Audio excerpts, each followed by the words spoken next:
गर्मी में एक कमरे का ससुराल बना होटल। अरे मोरी मैया, कितनी गर्मी हो रही है। गर्मी से हाल बुरा हो चुका है। बहू जल्दी आ जा, मैं तो शादी की तैयारी से ही थक चुकी हूँ। भगवान का शुक्र है कि ये शादी निपट गई। वो तो है माँ जी। ये कहकर रचना कलश के चावल गिराकर घर के अंदर आती है। अरे अंतरा, अब तो तेरी बहू आ गई है। अब तो तेरी बहू के हाथ से खाना खा पी कर जाएंगे। अरे जरा हम भी तो देखे बहू कितना अच्छा खाना बनाती है। क्यों कश्मीरा? अरे हाँ हाँ बहू, मुझे बहुत गर्मी लग रही है। मुझे क्या, सबको ही लग रही होगी। गर्मी जो इतनी पड़ रही है, तो जा सबके लिए ठंडा ठंडा शरबत बना कर लिया। जी बुआ जी। और सुनो, तुम शहर में नहीं गांव में हो, तो यहाँ पर तुम्हें घूंघट में रहना पड़ेगा। जी बुआ जी। अरे पर बहू देखेगी कैसे? उसने इतना मोटा और भारी लहंगा पहन रखा है, कपड़े तो बदलने देते। ओहो, जब तक बहू कपड़े बदल कर आएगी हम तो पसीने में तर हो जाएंगे। इससे पहले बहू तू कुछ शरबत लिया। जी लाई। अरे बहू, थोड़ा घूंघट और करो, हम तुम्हारे ससुर समान हैं, तुम्हारे ससुर के बड़े भाई। और हाँ, शरबत सत्तू या बर्फ डालकर लाना। जी ताऊ जी। माँ जी, रसोई कहाँ है? अरे बहू, तुझे रसोई ढूंढने में कोई परेशानी कैसे हो सकती है? वो देख, तेरा ससुराल एक कमरे का है, इस एक कमरे के कोने में हमारी रसोई। वो देख, जा जाकर शरबत बना दे, सभी मेहमान इंतजार कर रहे हैं। इसका मतलब हमारे सारे रिश्तेदार यहीं रहेंगे, इस एक कमरे के ससुराल में? और कहाँ जाएंगे बहू? यहाँ पूरे में बिस्तर बिछा देंगे, सब यहीं लेट जाएंगे। हे भगवान, इतनी गर्मी में सारे लोग एक ही कमरे में कैसे रहेंगे? ऊपर से रसोई भी यहीं है, सारी गर्मी इधर ही आ जाएगी। ऊपर से मुझे ना कपड़े चेंज करने दे रहे, ना घूंघट हटाने दे रहे। मैं तो ऐसी गर्मी में पागल हो जाऊंगी। ये कैसी जगह शादी हो गई है मेरी। इतना कहकर दिल पर पत्थर रखकर उस एक कोने की रसोई में रचना बड़ी मुश्किल से घूंघट में शरबत बनाती है और एक एक करके सभी मेहमानों को शरबत देती है। अरे बहू, इतना सा ही शरबत बनाया था क्या? अरे जरा अपने घर के लोगों को तो देखो, सारे मेहमान हैं। जाओ और शरबत बनाकर लेकर आओ। जी अभी लाई। अरे अंतरा मामी, भूख भी लग रही है, अपनी बहू से कह दो कि थोड़ा कुछ खाने पीने को भी ले आए, सारे मेहमान भूखे बैठे हैं। हाँ विनोद बेटा, मैं अभी खाना बनवा देती हूँ, या बहू खाना भी बना ले। मुझे इतनी गर्मी लग रही है, ऐसा लहंगा पहनकर मैं खाना कैसे बना पाऊंगी? और यहाँ तो कोई कमरा भी नहीं है जहाँ मैं चेंज कर पाऊं। इसीलिए तुझे मना कर रही हूँ, अभी सबको खाना दे दे, शांत होकर बैठ जाएंगे, तो तू अपने बाकी के काम निपटा लेना। जी माँ जी। बड़ी मुश्किल से रचना खाना बनाने के लिए लहंगे में बैठ पाती है। पूरी सब्जी बनाते बनाते उसे पसीने आने लगते हैं। हे भगवान, मैं तो थक गई।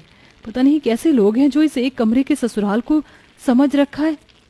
और नहीं, बहू इन्हें नौकरानी लग रही है। आते ही नई बहू से कोई काम करवाता है क्या?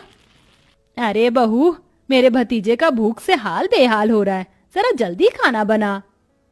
बस माँ जी, पूरी प्लेट में लगा रही हूँ। मुझे क्या रोबोट समझ रखा है? एक तो इतनी गर्मी लग रही है, पंखे की भी हवा नहीं आ रही इस कोने में। रचना प्लेट लगाकर सबको खाना देती है। खत्म हो जाने पर बैठने आती है कि लहंगे की वजह से उसका पैर फिसल जाता है और माधव उसे संभाल लेता है। रचना, तुम ठीक तो हो ना? आप तो रहने दीजिए, आपको मेरी कोई फिक्र नहीं है। अगर फिक्र होती तो पूछते कि इतने लंबे से घूंघट में, भारी से लहंगे में मैं कैसे बार बार सबको खाना परोस रही हूँ। ये मैं ही जानती हूँ। आपको क्या है, अपना सहरा शेरवानी उतार कर बैठ गए हैं 4 जनों में खी खी खी खी करने। अरे रचना, ऐसी कोई बात नहीं है, मैं माँ से बात करता हूँ।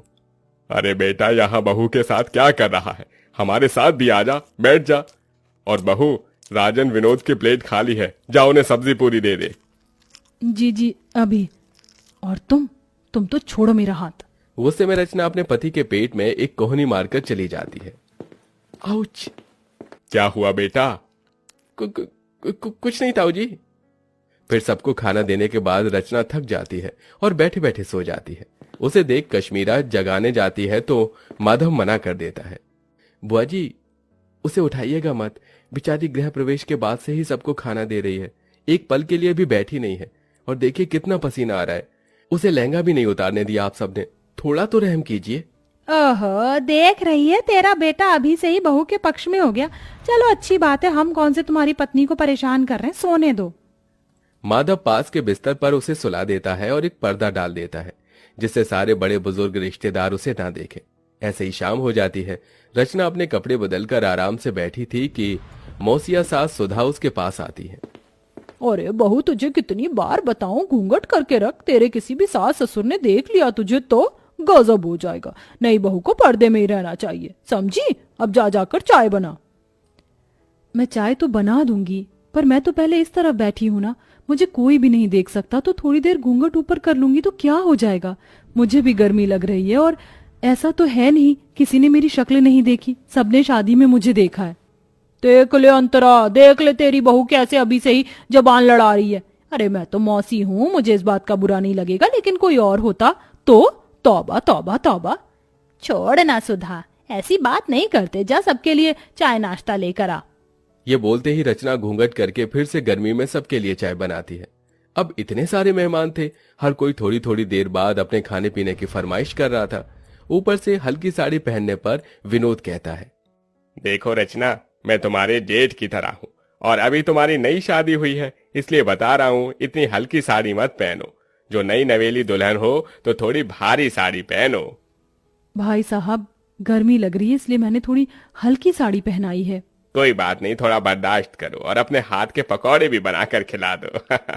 फिर कहाँ मैं बार बार आने बैठ रहा हूँ, मुझे तो आगरा ही चले जाना है। अब मेरा भेजा फ्राई हो रहा है, शादी करके पछता रही हूँ। इससे पहले ही बढ़िया थी मैं जब जीन्स टॉप पहनकर विदाउट कोई घूंघट के इधर उधर रहती थी, पर इन बड़े लोगों ने तो मेरा जीना हराम कर दिया। ऊपर से इतना छोटा ससुराल है, हर जगह कोई ना कोई बैठा है। सच में कमरे के ससुराल को होटल समझ लिया है, जाने का नाम ही नहीं ले रहे। जब से आए बहू ये, जब से आए बहू वो। जी भाई साहब, लाई अभी पकौड़े। इतना कहकर रचना फिर से चूल्हा जलाकर गर्मी में बैठकर पकौड़े बनाती है। उस चूल्हे का धुआं और गर्माई सीधे रचना के मुंह पर लग रही थी। बस अब मुझे और नहीं होगा, मैं पागल हो जाऊंगी इस गर्मी में, थोड़ी देर बाहर चली जाती हूँ। पकौड़े उतार कर वो थोड़ा बाहर जाकर हवा लेते हैं।